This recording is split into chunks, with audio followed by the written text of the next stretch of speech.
CSK के खिलाफ GT की तूफानी जीत आई। सीएसके सहित इन टीमों की कर दी विदाई। आखिर इन चार टीमों के बीच में होने वाली है अब आर पार की लड़ाई। ये टीमें हो गई है अब क्वालिफाई। आईपीएल 2026 का मैच नंबर 37 सीएसके और जीटी के बीच में खेला गया और जीटी की बड़ी जीत आई है, जिससे कि नेट नेट अच्छा हो गया है। और एक सीएसके जो बुरी हारी है उसका नेट नेट प्लस में था, वो माइनस में हो गया है। सीएसके हारी है जीटी से 8 विकेट से जीटी ने सीएसके को हराया है। ऐसे में पॉइंट टेबल में बड़ा बवाल मचा है। आखिर कौन सी टीम है जिनको बड़ा झटका ही लगा है, कौन सी टीम है जिनके चांस अब बढ़ गए हैं, वो प्लेऑफ में जाने वाली है, और कौन सी टीम है जो अपने घर जाने वाली है। आखिर किन टीमों के बीच में आर पार की लड़ाई है, मैं आपको बताता हूं। मैच नंबर 37 में जीटी ने सीएसके को हराया। तो आईपीएल 2026 का पॉइंट टेबल किस प्रकार बदला है। टेबल टॉपर पंजाब किंग्स है। मैं आपको आगे बताऊंगा कंप्लीट सिनेरियो, कैसे क्वालिफाई कर गई है, कैसे कौन सी टीमें बाहर हो गई है, सब कुछ बताऊंगा, वीडियो पूरा देखना। पंजाब किंग्स टेबल टॉपर जो 7 में से 6 जीती, 13 अंक है, नेट नेट प्लस में है, एक इसका नो रिजल्ट रहा है। नंबर 2 पर आरसीबी 7 में से 5 जीती है, नेट नेट प्लस में है, 10 अंक इसके हैं। नंबर 3 पर एसआर 8 में से 5 जीती, इसका नेट नेट प्लस में है, 10 अंक इसके हैं, ये 3 हारी भी है। नंबर 4 पर आरआर 8 में से 5 जीती है, 3 हारी, नेट नेट प्लस में 10 अंक इसके हैं। अब आ गई नंबर 5 पर जीटी, जो टॉप 5 में नहीं थी, इस मैच के पहले नंबर 7 पर थी।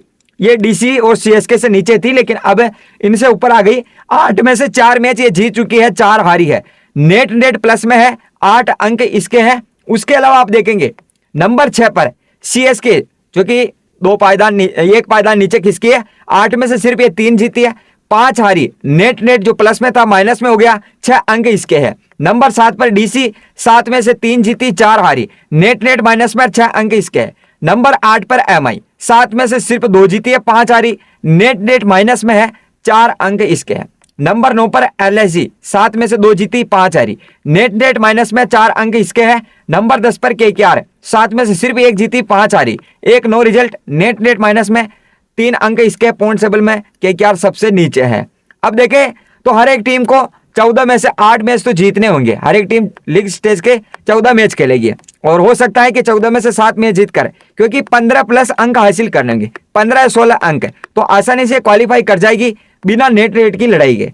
तो नंबर 1 पर जो टेबल टॉपर पंजाब किंग्स है, इसके काफी ज्यादा चांस है। आप भी कह सकते हैं कि भाई सही कह रहा है, ये क्वालिफाई करी जाएगी, क्योंकि 7 में से 6 जीती है। अभी तक पंजाब किंग्स को कोई ऐसी टीम नहीं है जो हरा पाई है, एक भी मुकाबला नहीं हारी इस सीजन में, हार का तो नाम ही नहीं ले रही है। ठीक है, सबसे बड़ा टोटल भी चेंज किया है इसने आईपीएल इतिहास का। तो भाई पंजाब किंग्स को जिस तरह से खेलती है, ऐसा लगता है कि यार ट्रॉफी इसको दे देनी चाहिए। ठीक है, देखते हैं आगे क्या होता है। बाकी इसके चांस काफी ज्यादा बढ़ गए, क्योंकि 7 में से 6 जीत गई है, तो आगे इसको प्लेऑफ में जाना तो 7 में से 2 मैच जीतने होंगे, और हो सकता है कि 7 में से 1 मैच भी अगर ये जीत जाती है तो भी ये क्वालिफाई कर जाएगी, प्लेऑफ में चली जाएगी, क्योंकि इसका एक नो रिजल्ट रहा है। तो इसके 15 अंक हो जाएंगे, एक मुकाबला जीत है, और 15 अंक के साथ ये बाहर तो नहीं हो सकती है। हाँ, नंबर 4 पर रहेगी या 3 पर रहेगी वो बात अलग है, लेकिन क्वालिफाई कर जाएगी। नंबर 2 पर आरसीबी 7 में से 5 तो जीत चुकी है, अगर इसको प्लेऑफ में जाना तो 7 में से 3 मैच जीतने होंगे। नंबर 3 पर जो एसआरएच 8 में से 5 जीती, अब इसको आगे 6 में से 3 मैच जीतने होंगे, तो ये क्वालिफाई कर सकती है। नंबर 4 पर जो आरआर है, ये 8 में से 5 जीती है। ठीक है, तो इसके 10 अंक तो अभी है, ये 3 टीमें है, एसीजी इसके 10 अंक है। अब आरआर को भी आगे प्लेऑफ में जाना तो 6 में से 3 मैच जीतने होंगे। अब जीटी की बात करें जो नंबर 5 पर आई है, ये 8 में से 4 जीती है, तो अब इसको 4 जीत और चाहिए, लेकिन मुकाबले बचे 6 में से 4 मैच जीतने होंगे। हाँ, थोड़ा सा मुश्किल है, लेकिन जीटी कर सकती है, क्योंकि एक पायदानी तो ऊपर आना है, फिर तो क्वालिफाई कर ही जाएगी।